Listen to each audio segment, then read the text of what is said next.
बिस्मिल्लाहिर्रहमानिर्रहीम। Doctor Mohammad Khalil Iqbal, associate professor cardiology, आपकी खिदमत में हाजिर है। आज हम इंटरप्रिटेशन ऑफ पेसमेकर ईसीजी पे लेक्चर करेंगे। जी, सबसे पहले हमने ये देखना है, एक सिस्टेमिक अप्रोच अपनानी है कि हमने बेस रेट मेजर करना है पेशेंट का, कि बेस रेट क्या चल रहा है। आया कि वो जो पेसमेकर का बेस रेट है जो जो रखा हुआ है, यूजुअली 60 बेस रेट होता है, तो वो इसके साथ मैच कर रहा है। Number one. नंबर टू, हमने एवी एंड पीवी इंटरवल मेजर करने, लेकिन उसकी जरूरत मेरे ख्याल में आपको टॉक्स में नहीं पड़ेगी। यूजुअली आपने क्या करना होता है कि एट्रियल कैप्चर को नोट करना होता है, वेंट्रिकुलर कैप्चर को नोट करना होता है, और एट्रियल सेंसिंग को देखते हैं और वेंट्रिकुलर सेंसिंग को देखते हैं। उसके बाद आप उसको डॉक्यूमेंट करते हैं, अंडरलाइन रिदम क्या है, कोई अगर वीपीसी आ रही है या कोई और अंडरलाइन रिदम है तो उसको देखते हैं। तो आते हैं, हम थोड़ी सी प्रैक्टिस करते हैं जी। सबसे पहले आपको ये बता दिया जाए कि सेंसिंग क्या होती है, क्योंकि थोड़ा सा कॉम्प्लेक्स है ये sensing. ability of the pacemaker to sense the intrinsic electrical signal depends upon the amplitude and slew rate and अच्छा, अब ये है कि जो सिग्नल, जो इनहेरेंट सिग्नल आ रहा है, जो अंदर से सिग्नल आ रहा है, उसको जो सिग्नल को पेसमेकर की लीड टेक ओवर करती है, चाहे वो डुअल चैम्बर है या सिंगल चैम्बर है। यूजुअली हम डुअल चैम्बर की बात इसलिए यहाँ कर रहे हैं क्योंकि आप ज्यादा डुअल चैम्बर डलता है और आपको टॉक्स में भी डुअल चैम्बर यूजुअली आता है। तो लीड जो है वो जो इंट्रिंसिक कॉम्प्लेक्स को सेंस करती है, उसको हम सेंसिंग कहते हैं। ये जो सेंसिटिविटी है वो डिपेंड करती है कि उसकी इंट्रिंसिक जो कॉम्प्लेक्स है वो कैसा लीड जो है वो असेस कर रही है। ठीक है जी। अब क्या होता है कि जो हम मिनिमम उसकी थ्रेशोल्ड रखते हैं सेंसिंग की, फॉर एग्जांपल हमने थ्रेशोल्ड 5 मिलीमीटर रखी है, तो इसका मतलब है 5 मिलीमीटर से ऊपर की जितनी भी आर वेव्स होंगी वो हम जो है वो उसको पेसमेकर सेंस करेगा। तो और 5 मिलीमीटर से नीचे वाली को सेंस नहीं करेगा। अब ये देखें, फॉर एग्जांपल ये एक एग्जांपल है, ये आगे जो दीवार है ये वो थ्रेशोल्ड है जो हमने रखी हुई है। ठीक है जी। और ये पीछे जो है ये क्यूआरएस कम्प्लेक्स है। अगर ये क्यूआरएस कम्प्लेक्स इस दीवार से ऊंचा होगा तो ही हमें नजर आएगा। अगर हम 5 मिलीमीटर की मिसाल के तौर पे, ये 5 मिलीमीटर लिखा हो, यहां तक हम ये दीवार रखेंगे तो 5 मिलीमीटर के ऊपर की आरवे को सेंस करेगा। ठीक है जी। अब उसको अगर हम नंबर को लोअर डाउन कर देंगे उसकी हम सेंसिटिविटी बढ़ा देंगे, फिर वो 2 मिलीमीटर, अगर 2 मिलीमीटर रखा है तो 2 मिलीमीटर की आरवेव को भी असेस करेगा। आरवेव से मुराद क्यूआरएस कम्प्लेक्स है, अकेली आरवेव नहीं है। ठीक है जी।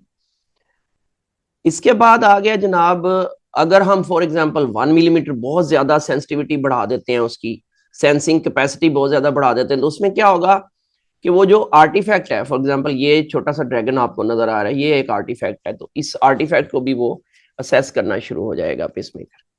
तो इस वजह से आपको सेंसिंग कम भी नहीं रखनी और ज्यादा भी नहीं रखनी।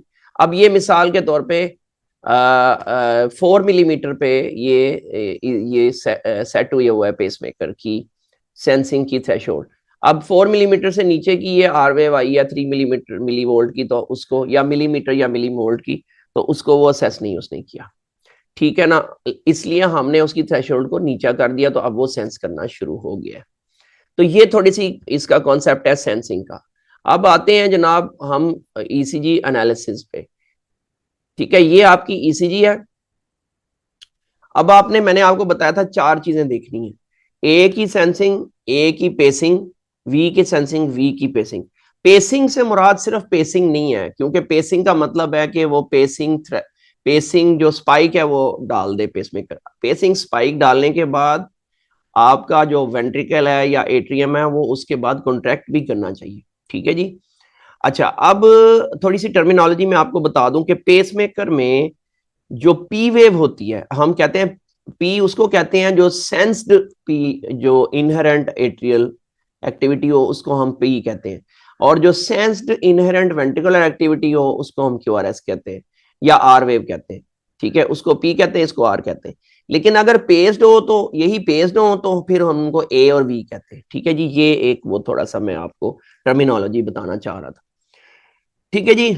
अब ये आ गया आपने देखा कि ए को पेस कर रहा है, पेसिंग स्पाइक आई, और उसके बाद ए कैप्चर भी किया, वी को पेस किया, वी कैप्चर। सो कैप्चर जो है वो सक्सेसफुल हो रहा है।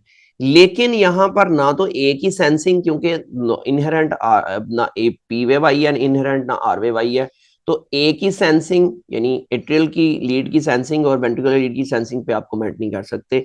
तो आप यही आंसर में लिखेंगे कि एट्रियम और वेंट्रिकल की सेंसिंग को हम कमेंट नहीं कर सकते। ठीक है जी। अब ये दूसरी ईसीजी है, ये भी दोनों, ये दो पहली दो ईसीजी आपको सैंपल के तौर पे मैंने दी है। ये दूसरी ईसीजी है जी, इसमें ये पेस्ट इंटरवल पेस्ट है, कॉम्प्लेक्स है ए का, और उसके बाद ए वेव आ गई। ये पेस कॉम्प्लेक्स वी का है, उसके बाद वी वेव आ गई। ठीक है, इसी तरह ए का पेस कॉम्प्लेक्स है, उसके बाद वी वेव आने से पहले ही क्यूआरएस कॉम्प्लेक्स आ गई, तो पेसमेकर इनहिबिट हो गया। सो ए पेस हुआ, इस कॉम्प्लेक्स में ए पेस हुआ और वी सेंस हुआ। So in dual chamber ECGs you can have 4 types of ECGs, 4 तरह की ECGs आप फेस कर सकते हैं इसमें डुअल चैम्बर में। एक, दोनों सेंस हो रहे हो, A sense and V sense. ठीक है जी, इसका मतलब है कि दोनों इनहेरेंट आ रहे हैं और लीड्स उसकी जो है पेशेंट की वो उसको सेंस करके इनहिबिट हो रही है। एक होता है ए सेंस और वी पेस, एट्रियम को वो पी को सेंस करके और उसके पीछे क्यूआरएस कॉम्प्लेक्स को पेस कर रहा होता है। ठीक है, तो ए सेंस वी पेस। तीसरी तरह की ईसीजी होती है ए पेस वी सेंस, ए को वो पेस कर रहा है क्योंकि ए उसकी अपनी नहीं आ रही, पी वे उसकी अपनी नहीं आ रही, तो ए को वो पेस कर रहा है और वी को सेंस कर रहा है, उसकी इनहेरेंट आ रहा है क्यूआरएस कॉम्प्लेक्स जिसको वो सेंस कर रहा है। तो ए पेस वी सेंस। और आखिरी होता है A pace V pace. A pace V pace क्या होता है कि दोनों पेस कर रहा है, ए भी पेस कर रहा है, जो जैसा कि यहां पे इस कॉम्प्लेक्स में ए पेस वी पेस आ रहा है और इस कॉम्प्लेक्स में ए सेंस वी पेस आ रहा है। ठीक है जी, तो ये जो है इसमें हम ए की पेसिंग तो बता सकते हैं नॉर्मल है और कैप्चर नॉर्मल है, और वी और क्यूआरएस का सेंसिंग और पेसिंग यानी सेंसिंग और कैप्चर दोनों नॉर्मल है।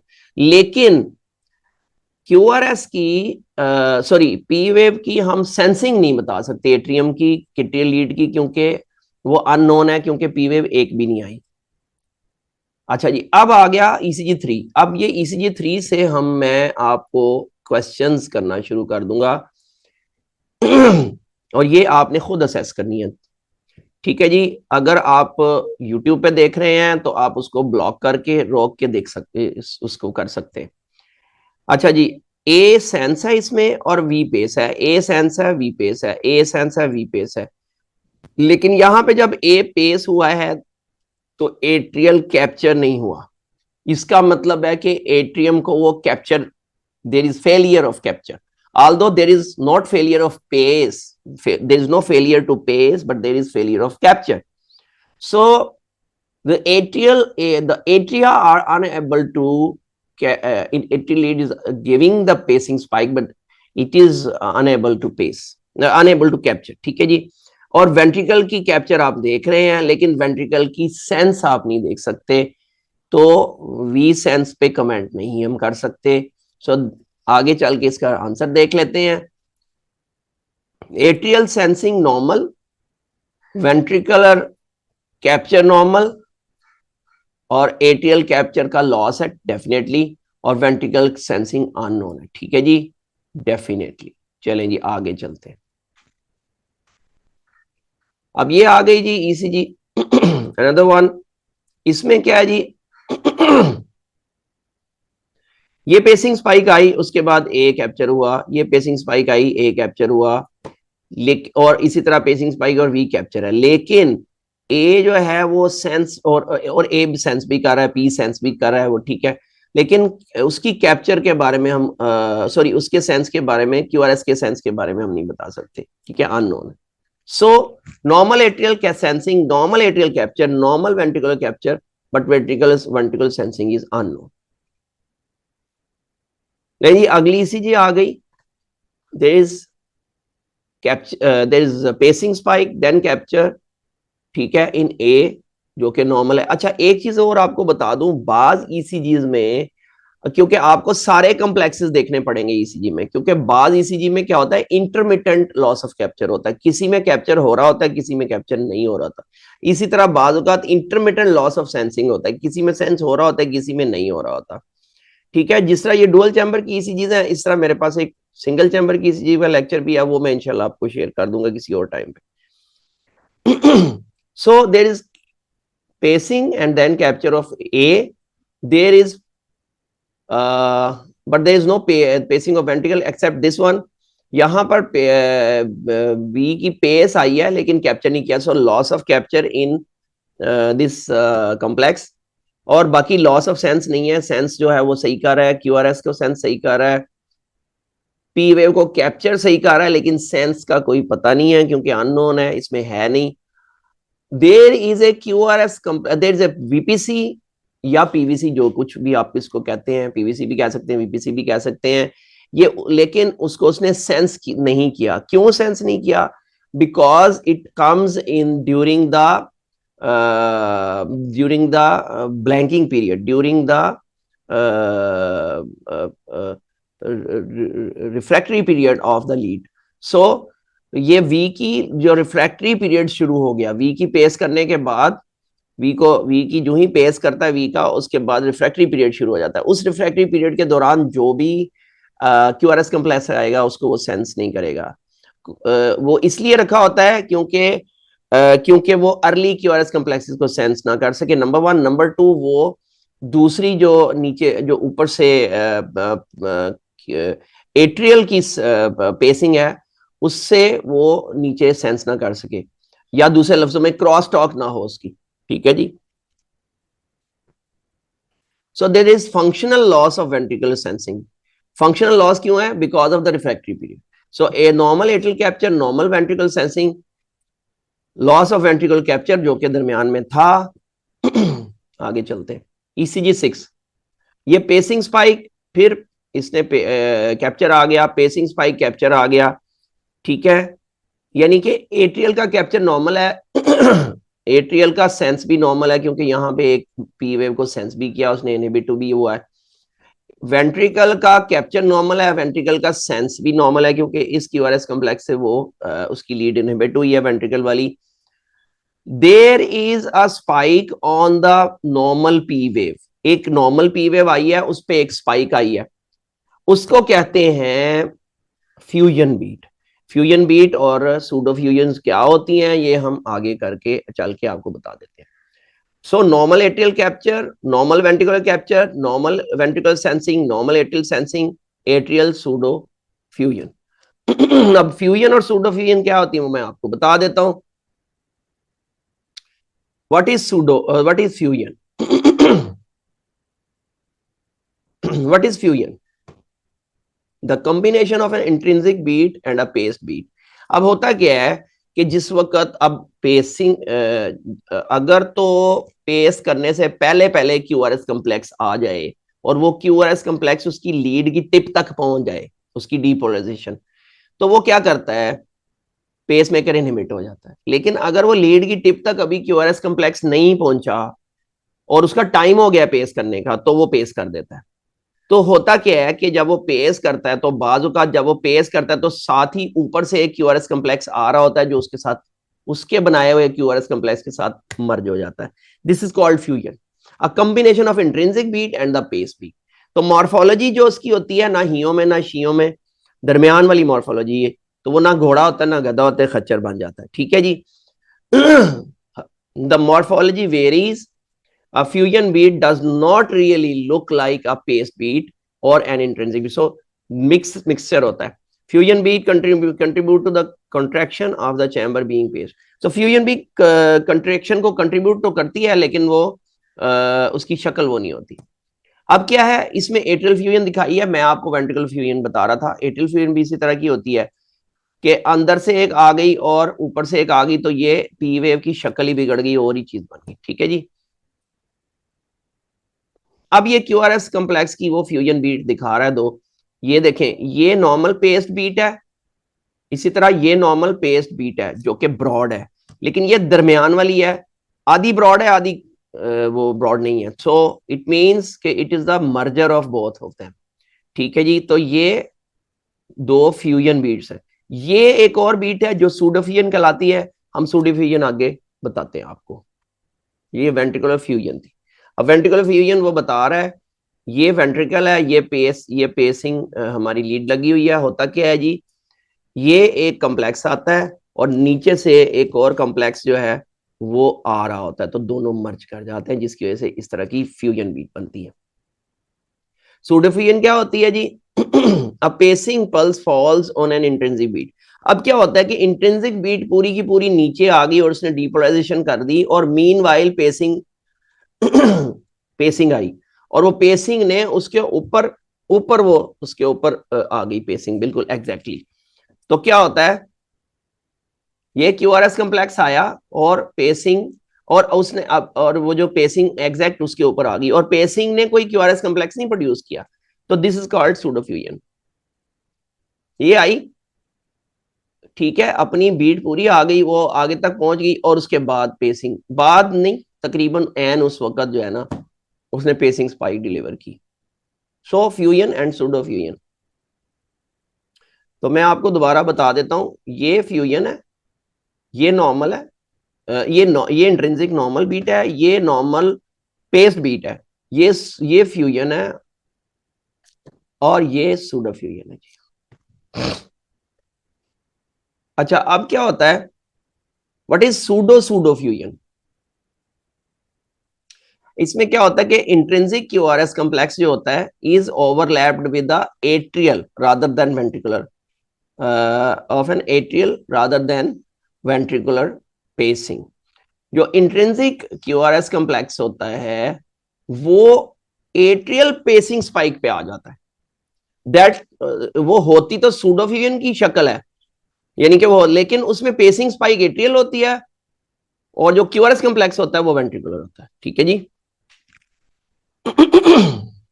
अभी हम देखते हैं, जनाब जनाब जनाब, आगे चल के हम इसको सूडो सूडोफ्यूजन भी आपको दिखाते हैं। अच्छा जी, अब आ गया ईसीजी नंबर 7। इसमें पेसिंग और उसके बाद कैप्चर, पेसिंग और capture. So atrial pacing normal, atrial capture normal, ठीक है। Ventricular pacing normal, ventricular capture normal, लेकिन वेंट्रिकुलर सेंस भी आ रही है, वो भी नॉर्मल है, सेंस कर रही है लीड और इनहिबिट हो रही है। लेकिन एट्रियल जो है वो सेंस इसमें नहीं शो हुई। So there is no atrial sensing, can not be documented upon. ठीक है जी। अब हम ये कहते हैं कि जो है ये क्या है, दिस इज सूडोफ्यूजन। ठीक है, इनहेरेंट कॉम्प्लेक्स है, उसके ऊपर एक पेसिंग आ गया, सो pseudofusion. So this is normal atrial capture, normal ventricular capture, normal ventricular sensing, but atrial sensing cannot be commented upon, of ventricular fusion। तो इसको वो फ्यूजन कह रहा है, इसको वो एज्यूम कर रहा है कि अंदर की भी आ रही है और वो दोनों मिक्स होके आ रही है। बहरहाल, लेकिन आपको मैंने कॉन्सेप्ट मेन दे दिया। आप इसको सूडो फ्यूजन भी लिख सकते हैं, क्योंकि ज्यादा ये क्यूआरएस कॉम्प्लेक्स जैसा लग रहा है। लेकिन अगर आप देखें तो वाकई वो ठीक कह रहा है, क्योंकि ये क्यूआरएस कॉम्प्लेक्स ओरिजिनल इसका ये वाला है, और ये पेसिंग वाला ये वाला, तो ये दरमियान में है, तो इसका मतलब है ये फ्यूजन है। ये हमारी बात प्रूवन होगी। अच्छा जी, आगे आ गया ईसीजी नंबर 8। ये पेसिंग आई, कैप्चर आया, पेसिंग आई, capture. So atrial pacing, atrial capture is normal. ठीक है जी। Ventricular pacing, ventricular capture is normal. ठीक है, उसके बाद वेंट्रिकुलर सेंसिंग नॉर्मल है, क्योंकि क्यूआरएस कॉम्प्लेक्स आया है और उसको वो उसने सेंस किया, ventricular sensing normal. Atrial sensing हम नहीं कुछ कह सकते क्योंकि पीवेव नहीं आई। अब ये जो क्यूआरएस कॉम्प्लेक्स आया, this is basically a small PVC. अगर आप गौर करें तो ये पहले आ गया, प्री मेच्योर आ गई है। किसी टाइम आपको बताएंगे what is difference between escape beat and premature beat. ठीक है जी, ये किसी इसी वाले लेक्चर में बताएंगे, अभी इसमें हम बात नहीं कर सकते, वो थोड़ा सा मुश्किल भी थोड़ा सा है, और वो आपको समझने में मुश्किल होगी। ईसीजी पे लेक्चर इंशाल्लाह हम रखेंगे। सो दिस इज वीपीसी, वीपीसी और पीवीसी। इसको प्रीमेच्योर वेंट्रिकुलर कंट्रैक्शन भी कह सकते हैं, वेंट्रिकुलर प्रीमेच्योर कंट्रैक्शन भी कह सकते हैं, नो प्रॉब्लम। अच्छा जी, अब ये इसमें दिस इज क्यूआरएस कम्प्लेक्स, ठीक है जी, जो कि आ गया है अर्ली वीपीसी आई है, लेकिन प्रॉब्लम ये हुआ है कि वो वीपीसी आई है एट्रियल जहां पे स्पाइक आई थी। सो एट्रियल स्पाइक पे वीपीसी आई है, तो क्या इसको कहेंगे, इसको कहेंगे सूडो सूडो फ्यूजन। अब सूडो सूडो फ्यूजन तो ये है, अब इसने किया क्या है उस सूडो सूडो फ्यूजन ने, सूडो सूडो फ्यूजन ने ये किया है कि जब वो एट्रियल स्पाइक पे आई है, तो उस टाइम पे आई है जिस टाइम पे वेंट्रिकुलर लीड को हमने सिखाया हुआ है कि आपने ब्लैंक रहना है। क्यों ब्लैंक रहना है वेंट्रिकुलर स्पाइक को, क्यों हमने वेंट्रिकुलर लीड को सिखाया हुआ है कि आपने इस टाइम पे ब्लैंक रहना है, कि क्योंकि हम नहीं चाहते कि एट्रियल की जो स्पाइक है वो वेंट्रिकल को इनहिबिट कर सके, यानी एट्रियल की स्पाइक आई तो वो वेंट्रिकल को इनहिबिट कर देगी, तो वेंट्रिकल की तो पेस होगी नहीं, वो समझेगा वेंट्रिकल ये समझेगा कि ये इसकी क्यूआरएस कम्प्लेक्स आ गया, हालांकि वो क्यूआरएस कम्प्लेक्स नहीं है, वो तो एट्रियल स्पाइक है। तो एट्रियल स्पाइक को वेंट्रिकुलर लीड जब सेंस करना शुरू हो जाए, एट्रियल स्पाइक को, एट्रियल लीड की स्पाइक को वेंट्रिकुलर लीड जब सेंस करना शुरू हो जाए, तो उसको हम कहते हैं क्या, क्रॉस टॉक। तो क्रॉस टॉक को रोकने के लिए जो वेंट्रिकुलर लीड को एट्रियल टाइम पर, टाइम है एट्रियल जब एट्रियल स्पाइक टाइम कर, लेकिन टाइम है एट्रियल और लीड जो जिसको ब्लैंक किया हुआ है वो वेंट्रिकल है। सो ये वेंट्रिकल चैनल का एक पीरियड होता है जिसको हम कहते हैं ब्लैंकिंग पीरियड, और उस ब्लैंकिंग पीरियड को बढ़ा देता है जब इस तरह की पीवीसी आए, उसको बढ़ा देता है पेसमेकर खुद ही। वेंट्रिकुलर ब्लैंकिंग पीरियड तो हमने खुद रखा होता है, और उसको जब वो बढ़ाता है पेसमेकर, वीपीसी आती है, तो उसको कहते हैं ventricular safety stand by, VSS, ventricular safety stand by, या उसको कहते हैं cross talk detection window, cross talk safety window, या क्रॉस टॉक डिटेक्शन विंडो, या क्रॉस टॉक सेफ्टी विंडो। सो होता क्या है कि उसको जब हम अंदर से जाके उसकी प्रोग्रामिंग करके ऑन कर देते हैं, वेंट्रिकुलर सेफ्टी स्टैंड बाय को जब ऑन कर देते हैं अंदर से जाके, तो वो क्या करता है कि जब वो पीवीसी आती है तो वेंट्रिकुलर ब्लैंकिंग पीरियड को थोड़ा एक्सटेंड कर देता है, और उस विंडो को हम कहते हैं वेंट्रिकुलर सेफ्टी स्टैंड बाय या क्रॉस टॉक डिटेक्शन विंडो। तो नॉर्मल एट्रियल कैप्चर ठीक है जी, एट्रियल कैप्चर नॉर्मल था, ठीक है, मैं पीछे करके इसलिए दिखा रहा हूं कि आप इतने लंबे लेक्चर के बाद चीजें भूल गए होंगे। नॉर्मल वेंट्रिकुलर कैप्चर, ठीक है जी, ये वेंट्रिकुलर कैप्चर नॉर्मल है जी। वेंट्रिकुलर सेंस भी, अच्छा वेंट्रिकुलर सेंस अननोन नहीं कहना चाहिए, क्योंकि उसने यहाँ पे क्यूआरएस को सेंस करके यहाँ पे वो इनहिबिट हुआ है। सो मेरा ख्याल है कि वेंट्रिकुलर सेंस अननोन नहीं है, वेंट्रिकुलर सेंस जो है वो कर रहा है। एट्रियल सेंसिंग अलबत्ता अननोन है, क्योंकि पी वेव नहीं आई, क्यों वो बीपीसी आई है, ठीक है। One pseudo pseudo fusion beat causing cross talk with initiation of ventricular safety standby, ठीक है जी।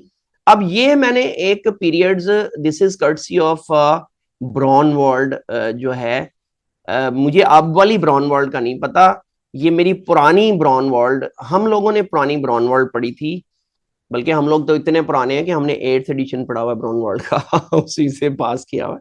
लेकिन ये 8th एडिशन नहीं, ये कोई 9th 10th एडिशन या 11th एडिशन के नहीं, आजकल तो मेरा ख्याल चल रहा है 12th चल रहा है, तो ये कोई दरमियान वाले एडिशन से मैंने ली हुई है पिक्चर। ये मेरे लेक्चर्स एक्चुअली 12 ईयर्स अगो के हैं, क्योंकि मैं 12 साल पहले रोटेशन करता था, उस वक्त मैं एसआर था, तो उस वक्त मैं लेक्चर लिया करता था पेसमेकर पे। मैंने 20 घंटे का लेक्चर, यानी कि टोटल ड्यूरेशन जो है 1 घंटे का करके 15-20, उस वक्त स्टूडेंट भी खैर वो सुनने वाले होते थे। गजल होती है जिस तरह जब आप सुनाते हैं तो वो गजल कोई सुनने वाला होगा तो फिर वो, क्योंकि वो स्लो होती है, तो ये इस किस्म की चीजें भी जब कोई सुनने वाला, या आज भी मुझे किसी ने फरमाइश की पीजी ने, तो मैंने रख ली।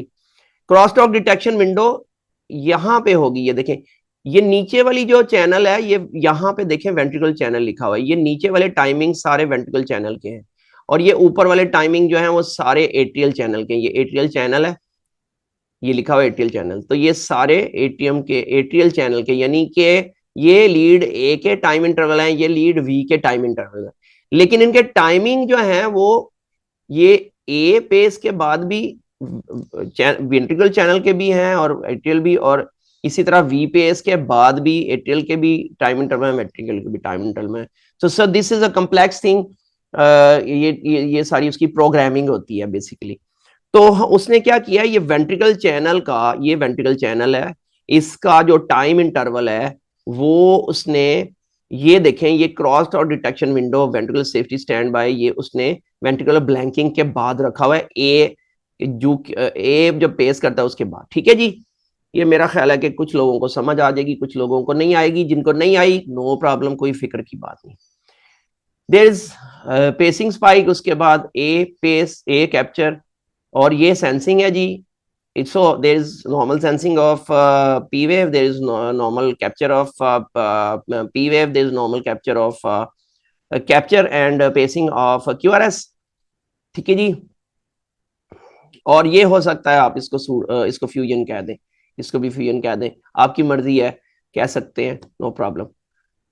सो normal atrial capture, normal ventricle capture, normal ventricle sensing, normal atrial sensing. अगर आप कोई फ्यूजन आपने देखी है और आप कहते हैं नो प्रॉब्लम, कोई ऐसा मसला नहीं। 10 नंबर ईसीजी आ गई जनाब, ये है जी पेसिंग, उसके बाद capture, pacing capture. So pacing is normal, capture is normal of both atrial and ventricle. और आपने दोबारा याद दहानी करा दूं, आपने सारे स्पाइक सारी वो देखनी है कि वो इसमें से पूरी ईसीजी में कोई चीज तो नहीं मिस हो गई, कोई एक आध में इंटरमिटेंट तो नहीं लॉस हो गया। अब जो है जनाब, there is P wave but the QRS, इसके बाद ये उसकी पेसिंग स्पाइक आ गई एट्रियम की, जो कि ये शो करती है कि इसने जो है ना वो इसने जो है ना सेंस नहीं किया इस पी वेव को। So it is the loss of sensing, under sensing. ठीक है जी। और अंडर सेंसिंग के बाद जब इसने पेस किया तो उसके बाद कैप्चर नहीं आया। और वो कैप्चर क्यों नहीं आया? It is a functional loss of capture. Why? क्योंकि जब पी वेव आती है नॉर्मल एट्रियम में, जब पी वेव आती है और वो डीपोलराइज हुआ होता है, तो उसके बाद कुछ अरसे तक उसका रिफ्रैक्टरी पीरियड जो अल्लाह पाक की तरफ से उस रब ने रखा हुआ है, वो बीच में रिफ्रैक्टरी पीरियड होता है, तो उस वक्त अगर उसको पेस भी करें तो वो कैप्चर नहीं करता। So it is a functional loss of capture. So normal atrial capture with one beat showing functional loss of atrial capture, normal ventricular capture, ventricular sensing unknown, normal ventricular capture था, ventricular sensing को हम कुछ कह नहीं सकते क्योंकि QRS complex नहीं आई, atrial under sensing हुई थी, वो आपको आपने देख ली। उसके बाद आ गई जनाब 11वीं ECG, pacing capture, pacing capture, pacing capture, pacing capture. So atrial pacing capture normal, atrial pacing capture normal, ventricular pacing capture normal. ये पी वेव जो है ये भी सेंस की है क्यूआरएस भी। So atrial sensing is also normal. Normal atrial capture, normal ventricle capture, normal ventricle sensing, normal atrial sensing, two atrial fusion beats. So two atrial fusion beats कहाँ आई हैं? ये वाली और ये वाली। ठीक है ना, ये फ्यूजन बीट इसको कह सकते हैं क्योंकि ये पी वेव की मॉर्फोलॉजी ये है और ये इससे मुख्तलिफ। पी वेव की मॉर्फोलॉजी ये है और क्यूआरएस कम्प्लेक्स उसके जस्ट पहले आता है, तो क्यूआरएस कम्प्लेक्स उससे बीच में आ रहा है, तो ये इसको हम फ्यूजन सूडो फ्यूजन कह सकते हैं। सॉरी फ्यूजन नहीं है, ये सूडो फ्यूजन। ठीक है, तो अच्छा जी। उसके बाद आ गया जी, बहरहाल आपको कॉन्सेप्ट हो गया है फ्यूजन सूडो फ्यूजन। ले एट्रियल कैप्चर और एट्रियल पेस्ट जो है वो नॉर्मल है। ठीक है जी। और वेंट्रिकल कैप्चर और वेंट्रिकल पेस्ट नॉर्मल है। ठीक है, लेकिन जो वेंट्रिकुलर सेंस है वो नॉर्मल नहीं है क्योंकि वेंट्रिकल के सेंसिंग के बाद वो क्या एक स्पाइक आई है। सो नॉर्मल एट्रियल कैप्चर ठीक है, नॉर्मल एट्रियल कैप्चर ठीक है, normal ventricle capture with 2 beats of functional loss of capture. So normal ventricular capture, normal ventricular capture, normal ventricular, लेकिन 2 beats functional loss of capture. ये loss of capture क्यों है? Pacing spike के बाद capture नहीं आया क्योंकि, तो वेंट्रिकल स्पाइक के बाद जब वो कैप्चर नहीं आया तो वो कैप्चर इसलिए है कि फंक्शनल लॉस ऑफ कैप्चर है, रिफ्रैक्टरी पीरियड है इसका, क्योंकि क्यूआरएस कम्प्लेक्स आ गया था। So there is functional loss of capture of 2 beats. ठीक है जी। Ventricular sensing unknown, atrial under sensing with pseudo fusion beat causing cross. अच्छा, अब उसने ये अज्यूम किया है कि ये एट्रियल पेसिंग स्पाइक है, तो ये एट्रियल स्पाइक जब आई है तो उसके बाद लॉस ऑफ कैप्चर है। इट मींस कि there is atrial loss of capture, that is functional atrial loss of capture, क्योंकि पी वेव के फौरन बाद ये स्पाइक आई है। और वेंट्रिकुलर जो बीट है वो एग्जैक्टली उसके ऊपर आ रही है, जो एट्रियल के ऊपर आ रही है, स्पाइक के ऊपर, तो इट मीन्स ये सूडो सूडो फ्यूजन है, और सूडो सूडो फ्यूजन की वजह से ventricular safety stand by open हुआ है इसका। और वेंट्रिकुलर सेफ्टी स्टैंड बाय क्या करता है, उसको सेंस नहीं करता, वी वेव सेंस नहीं करती, और अगली उसी टाइम पे बीट आती है। ठीक है जी, अगली आ गई 13 नंबर, इसमें स्पाइक आई कैप्चर आया, स्पाइक आई कैप्चर आया। So atrial spike and capture are normal, pacing and capture are normal, ventricular pacing normal, but हाँ सेंसिंग भी नॉर्मल है। सो एट्रियल की सेंसिंग और वेंट्रिकुलर सेंसिंग एक बीट की वजह से नॉर्मल आप कह सकते हैं। और यहाँ पे एक फ्यूजन बीट आई है जो कि ना तो हियो में है ना शियो में, ना क्यूआरएस कम्प्लेक्स सही तरह इनहेरेंट है और ना तो फ्यूजन बीट है।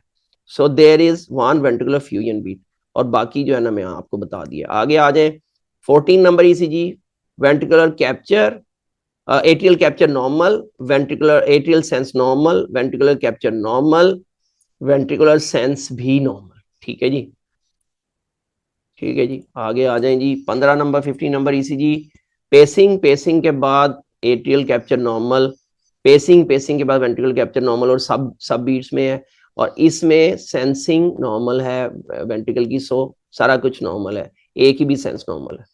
ठीक है जी, now 16 number ECG, 16 number ECG, इसमें ए सेंस हो रहा है, बी सेंस हो रहा है। अगर आपको कोई बताए ना कि ये इसको पेसमेकर लगा है डुअल चैम्बर, तो आप असेस नहीं कर सकते मे बी ये नॉर्मल ईसीजी हो। ठीक है ना, तो अगर कोई बताए कि ये वेंट्रिकुलर डुअल चैम्बर पेसमेकर लगा है, तो आप कहें कि जी ए सेंस और वी सेंस हो रहा है, ये नहीं कह सकते कि पेसिंग नॉर्मल है कि नहीं, दोनों लीड्स की। ठीक है, कैप्चर अननोन है, नॉर्मल एट्रियल वेंट्रिकुलर सेंसिंग है। इसमें हार्ट रेट बढ़ गया मरीज का, और उसके पीछे पीछे वेंट्रिकल ने भी पेस किया, so A sense V pace, A sense V pace, so sensing of atrium normal, pacing of V is normal, but there is the pacing, the sensing of ventricle and pacing of atrium is unknown. ठीक है, atrial capture unknown. ठीक है, normal ventricle capture, ventricle capture normal है, ventricle sensing unknown है, normal atrial sensing है। Patient में have exercise, और जिसकी वजह से एट्रियल रेट बढ़ा है, और उस पी वेव के पीछे, यानी कि इस पेशेंट का एट्रियम नॉर्मल है, पी वेव नॉर्मल है, तो जब उसने एक्सरसाइज किया है, क्रोनोट्रोपिक इनकॉम्पिटेंस नहीं है, तो जब एक्सरसाइज किया उसने, तो उसकी वजह से उसका अपना हार्ट रेट पी वेव का बढ़ा, तो पी वेव के पीछे क्यूआरएस कम्प्लेक्स भी बढ़े। ठीक है ना, अच्छा जी, लेकिन इसमें याद रखें कि इसमें जो हार्ट रेट है वो मैक्सिमल ट्रैकिंग रेट से अभी भी नीचे है। इसमें मैक्सिमल ट्रैकिंग रेट अगर देखें तो मैक्सिमल ट्रैकिंग रेट इसमें 120 है, तो मैक्सिमम ट्रैकिंग रेट से अभी भी नीचे है इसका हार्ट रेट, तो दैट्स वाई कि वो अपर रेट बिहेवियर नहीं हो रहा। अपर रेट बिहेवियर क्या है, ये मैं अगली स्लाइड में आपको बताता हूं। अच्छा जी, अब ये capture, normal atrial sense, normal ventricle, normal atrial capture, normal ventricle sensing, बाकी अननोन। ईसीजी 19, ये पेसिंग स्पाइक के बाद कैप्चर, पेसिंग स्पाइक के बाद कैप्चर, पेसिंग स्पाइक के बाद कैप्चर, वेंट्रिकुलर की पेसिंग स्पाइक के बाद capture, so captures of both are normal, pacing of both are normal, but there is no this you cannot say comment on the sensing. अच्छा जी, इसमें क्या है, इसमें इसी तरह ही पेशेंट ने एक्सरसाइज किया और हार्ट रेट बहुत ज्यादा बढ़ गया है। ये देखें इतना ज्यादा बढ़ गया है कि अगर आप ये देखें तो ये पी वेव है और ये पी वेव है, तो इसके दरमियान तकरीबन 2 बड़े डब्बों का फासला है, तो 150 130 140 150 के करीब हार्ट रेट चला गया है। ठीक है, और यहाँ पर मैक्सिमल ट्रैकिंग रेट जो है, जो मैक्सिमम ट्रैकिंग रेट ये होता है कि पी वेव को अगर ट्रैक करके क्यूआरएस कम्प्लेक्स बढ़ा रहा है, अगर हार्ट रेट बढ़ा रहा है पेसमेकर, तो पेसमेकर को हमने बताया होता है कि इस हार्ट रेट से ऊपर नहीं जाना तुमने, 120 से ऊपर नहीं जाना, तो मैक्सिमम ट्रैकिंग रेट इसका 120 है। इसका मतलब है कि 120 से जब ऊपर जाएगा हार्ट रेट, तो वो मिसिंग करना शुरू कर देगा, कुछ पी वेव को मिस करेगा। पहले क्या करेगा वो, पहले 2 के बाद या 3 के बाद 1 को मिस करेगा, दैट इज वैंकी बैकिंग, वो वैंकी बैक ग्रुप बीट आएगी, वैंकी बैकिंग हो जाएगी।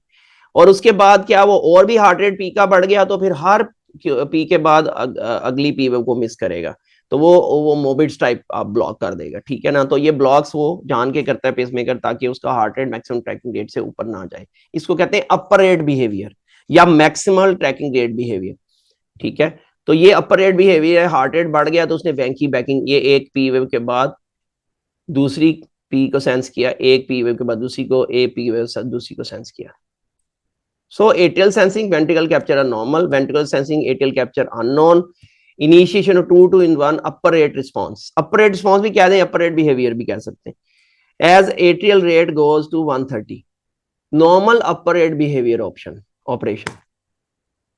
इसमें भी upper rate behavior देखें, यहाँ हार्ट रेट बढ़ गया, ये बढ़ गया, ये बढ़ गया, ठीक है। और उसके बाद हर एक के बाद एक को वो छोड़ना शुरू हो गया, सेंस नहीं कर रहा उसको, मतलब फॉलो नहीं कर रहा, ट्रैक नहीं कर रहा उसको, ठीक है जी। अब इसमें क्या हो रहा है कि पीवे वाई, इसमें क्यूआरएस कम्प्लेक्स आया, पीवे वाई क्यूआरएस कम्प्लेक्स, अच्छा इसमें वैंकी बैकिंग हो रही, क्यों देखें, पहली पीवेव के बाद क्यूआरएस कम्प्लेक्स फौरन आ गया, दूसरी पीवेव के बाद क्यूआरएस कम्प्लेक्स देर से आया, तीसरी में उससे भी देर से आया, और चौथी उसने मिस की। पहली, फिर दूसरी, फिर तीसरी, फिर चौथी मिस की, पहली, दूसरी, तीसरी, फिर चौथी मिस की। सो ये टिपिकल एग्जाम्पल है वैंकी बैकिंग की, ठीक है, या अपर रेट बिहेवियर की, क्योंकि इसका मैक्सिमल ट्रैकिंग रेट इसका भी 120 था, ठीक है जी। लो जी, वैंकी back upper rate response as atrial rate is 150 per minute, ठीक है जी। तो एट्रियल रेट भी आप वहां से देख सकते हैं पिछली ईसीजी में जाके।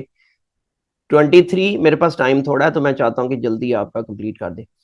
P wave QRS complex, P wave QRS complex, P wave QRS complex, P wave, और ये ए सेंस वी पेस हो रहा है सारा थ्रू आउट, ठीक है। और जब रेट बढ़ गया है तो उसने क्या, और बढ़ गया है तो उसने वो वैंकी बैकिंग शुरू कर दी। ये पहला छोटा क्यूआरएस पी आर इंटरवल, उसके बाद लंबा, उसके बाद लंबा, और उसके बाद मिस हो गया। देखिए अल्लाह पाक ने कैसी इंसान को अकल अता फरमाई है कि इंसान ने ऐसी ऐसी चीजें दरियाफ्त की हैं। आगे चलें जी, वैंकी बैक ऑपरेट के ये P R interval, P R छोटा है, फिर उसके बाद बड़ा हुआ, फिर उसके बाद बड़ा, फिर उसके बाद बड़ा, फिर उसके बाद बड़ा, फिर उसके बाद बड़ा, फिर उसके बाद बड़ा, और एंड पे मिस की। यूजुअली हम वैंकी बैकिंग कहते हैं या मोबिट्स कहते हैं। अच्छा जी, इसमें क्या आया जी, पी की स्पाइक, ए की स्पाइक, और उसके बाद पेस डे कम्प्लेक्स, फिर आर की स्पाइक, सॉरी वी की स्पाइक, वी का पेस कम्प्लेक्स, ठीक है जी। उसके बाद ये ventricle atrial pacing is normal, ठीक है, ventricular pacing is also normal, ठीक है जी। उसके बाद एक आ गई पीवीसी। तो ये जब वीपीसी या पीवीसी जब आती है तो क्या होता है कि इसकी पीवीसी आते ही बाज औकात वो पीवीसी जो होती है वो रिट्रोग्रेड कंडक्ट कर जाती है वेंट्रिकल से एट्रियम की तरफ। क्योंकि बाज औकात ये होता है कि जब मरीज को आप डुअल चैम्बर पेसमेकर लगाते हैं पेशेंट को, तो जो ऊपर से नीचे की तरफ तो ब्लॉक होता है, यानी पी वेव को कंडक्ट नहीं करने दे रहा होता है, एवी नोड नीचे एवी ब्लॉक होता है, लेकिन रिट्रोग्रेड कंडक्शन बड़ी अच्छी होती है। तो हमें पहले तो ये होता था कि जब हम पेसमेकर डाला करते थे तो रिट्रोग्रेड कंडक्शन जरूर उसकी ईपी स्टडी करके देखते थे। लेकिन अब आप देख आजकल के दौर में इतना ज्यादा वो नहीं करते, वो पेसमेकर डाल देते हैं, ठीक है जी। अब क्या होता है कि जब रिट्रोग्रेड कंडक्ट करती है वो एवी नोड, तो वीपीसी जो है वो जब रिट्रोग्रेड कंडक्ट करती है तो उसको एट्रियल लीड सेंस कर जाती है। जब एट्रियल लीड सेंस करती है उसकी, तो उस एट्रियल को सेंस करके उसके मैक्सिमम उसके बाद उस एट्रियम को सेंस करके वो नीचे वो कम्प्लेक्स दे देती है, निचली वाली लीड को पेस करा देती है उसके बाद, यानी पीआर इंटरवल के बाद। फिर वो रिट्रोग्रेड कंडक्ट करती है, फिर वो पीआर इंटरवल के बाद नॉर्मल जो रखा होता है पीआर इंटरवल पेसमेकर का, उसके बाद नीचे पेस करा देती है।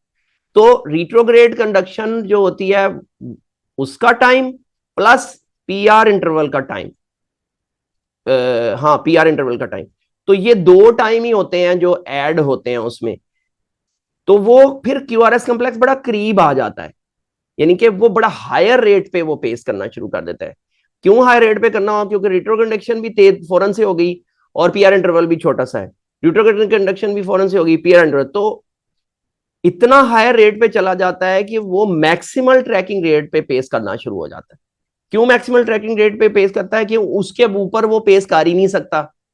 क्या होता है कि जब क्यूआरएस एक पीवीसी आती है तो वो पीवीसी ट्रिगर कर देती है बेसिकली एक टैकीकार्डिया को, जिसको हम कहते हैं पेसमेकर मीडिएटेड टैकीकार्डिया।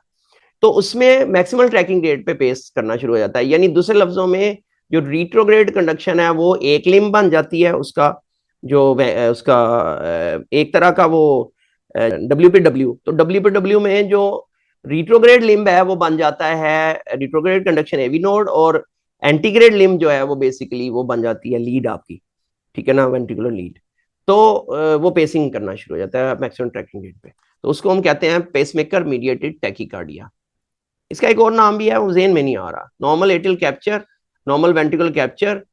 देखें नॉर्मल, देखें इसका आ गया, सॉरी, नॉर्मल एट्रियल कैप्चर ठीक है, नॉर्मल वेंट्रिकल कैप्चर ठीक है, एट्रियल सेंस भी नॉर्मल है क्योंकि ये देखें पी वेव आ रही है ऊपर की तरफ, रिट्रोग्रेड आ रही है, बेशक बेशक वो ऊपर की तरफ कंडक्ट कर रहा है, ठीक है ना। तो ये आ गया नॉर्मल एट्रियल सेंसिंग, ठीक है। Ventricular sensing unknown, ventricular sensing हम नहीं देख सकते, लेकिन हम वेंट्रिकुलर सेंसिंग इसलिए नहीं कह सकते कि जो पीवीसी है उसको सेंस करके, हम ये नहीं कह सकते कि निचले वाला सेंस करके इनहिबिट हुआ, क्योंकि वो पीवीसी तो रिट्रोग्रेड कंडक्ट की है, ठीक है जी। अच्छा जी, 25 number ECG, and this is the second last one, पीवेवाई। तो सो सेंस सही कर रहा है एटीएम, सो नॉर्मल एट्रियल सेंसिंग, और पेसिंग स्पाइक आई, उसके बाद पेसिंग का कैप्चर आ गया वेंट्रिकल का, तो वेंट्रिकल का कैप्चर भी नॉर्मल है, ठीक है जी। और उसके बाद क्या हुआ, अच्छा, एक तो वीपीसी के साथ पेसमेकर मीडिएटेड टैकीकार्डिया आ सकता है, और दूसरा जो है वो ऐसी स्पाइक, एट्रियल स्पाइक जो कि पेस ना करे, कैप्चर ना, फेलियर टू कैप्चर हो, ऐसी एट्रियल स्पाइक जो स्पाइक आए और फेलियर टू कैप्चर हो, यानी ए को कैप्चर, ए जो है वो अपनी स्पाइक को कैप्चर ना करे। जब ए अपनी स्पाइक को कैप्चर नहीं करेगा तो अभी वो बहुत ज्यादा वो it will not go to refractory period, जब तक वो, अगर उसकी कोई डिपोलराइजेशन नहीं होगी एट्रियम की, तो वो रिफ्रैक्टरी पीरियड में नहीं होगा, अभी वो बड़ा रिस्पॉन्सिव होगा, ठीक है ना।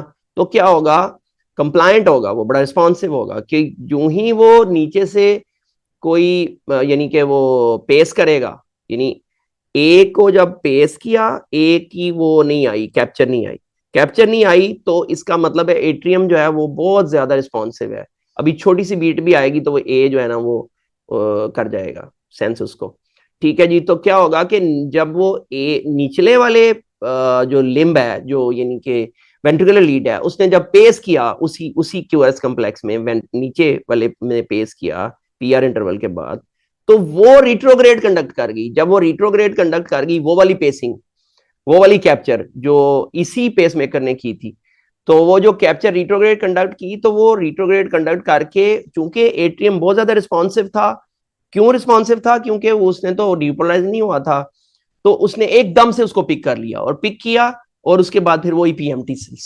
पेसमेकर में टैकीकार्डिया शुरू हो गया, रिट्रोग्रेड और फिर उसके बाद एंटीग्रेड, रिट्रोग्रेड और एंटी। तो ऐसी पेसिंग एट्रियम की जो कैप्चर ना करे, उसके बाद भी आपकी ये इस किस्म की पीएमटी आ सकती है, ठीक है। तो क्या हुआ इसमें, देखें पेसिंग हुई, उसके बाद कैप्चर नहीं किया, और उसके बाद ये पीएमटी स्टार्ट हो गया, पेसमेकर मीडिएटेड टैकीकार्डिया स्टार्ट हो गया। तो ये अब आपको मैंने बता दिया। उसके बाद 26 number 26, this is the last ECG. इसमें क्या है कि ए स्पाइक आई और ये कैप्चर हुआ, स्पाइक आई और कैप्चर हुआ। So atrial capture is normal, ventricular capture is also normal, लेकिन ventricular atrial sensing could not be said के वो, और ventricular sensing could not be said के वो सेंसिंग कर रही है। लेकिन एक बीच में वीपीसी आई है जिसको को उसने सेंस नहीं किया, that is the functional loss of sense. अच्छा जी, अब इसमें ये क्या कह रहा है जी, द रिट्रोग्रेड पी वेव, अच्छा normal atrial capture, normal ventricle capture, normal ventricle sensing. अच्छा, वेंट्रिकल सेंसिंग क्यों नॉर्मल कह रहा है, कि उसने वो क्या वो समझ रहा है कि ये क्यूआरएस कॉम्प्लेक्स को सेंस करके इसने खुद ही डिले किया है उसको, ठीक है, हम इसको मान जाते हैं। No atrial sensing unknown, atrial की जो sensing unknown, because A sense आई ही नहीं। अब वो क्या कहता है कि retrograde P wave after PVC is not seen because it feel, हाँ तो वो कहता है कि जो P wave है इसकी जो QRS कम्प्लेक्स इसने क्यों पेसमेकर मीडिएटेड, वो ये बताना चाह रहा है कि इसने PMT इस QRS जो PVC आई इसने क्यों पेसमेकर मीडिएटेड टैकिकार्डिया नहीं किया। इसने इसलिए नहीं किया क्योंकि पेसमेकर मीडिएटेड टैकिकार्डिया करने के लिए एक खास टाइम में पी वेव आना जरूरी है, रिट्रोग्रेड पी वेव कंडक्ट करना जरूरी है। तो क्या हुआ कि जो पीवीसी है वो बहुत अर्ली है, बहुत अर्ली होने की वजह से उसके वो रिट्रोग्रेड कंडक्ट करके उसकी जो पी वेव भी बनी वो उसके अंदर ही मर्ज हो गई, और वो पी वेव ऊपर वाले चैम्बर ने, चूंकि वो अभी रिफ्रैक्टरी था, ऊपर वाली लीड ने सेंस नहीं उसे किया, और जब सेंस नहीं किया तो पीएमटी स्टार्ट नहीं हुआ। ठीक है जी, तो ये सब कुछ था पेसमेकर ईसीजीज के, सिंगल चैम्बर पेसमेकर की ईसीजीज के एक पूरा बंडल है मेरे पास, लेकिन वो फिर आपके साथ कभी डिस्कस होगा। तो मेरा ख्याल है कि काफी कुछ हमने कर लिया है छोटे से एक लेक्चर में। अस्सलाम वालेकुम रहमतुल्लाहि व बरकातहू। अल्लाह पाक आपको कामयाब करें, पास करें, दुनिया आखिरत में कामयाबियां अता फरमाएं। अस्सलाम वालेकुम रहमतुल्लाहि व बरकातहू।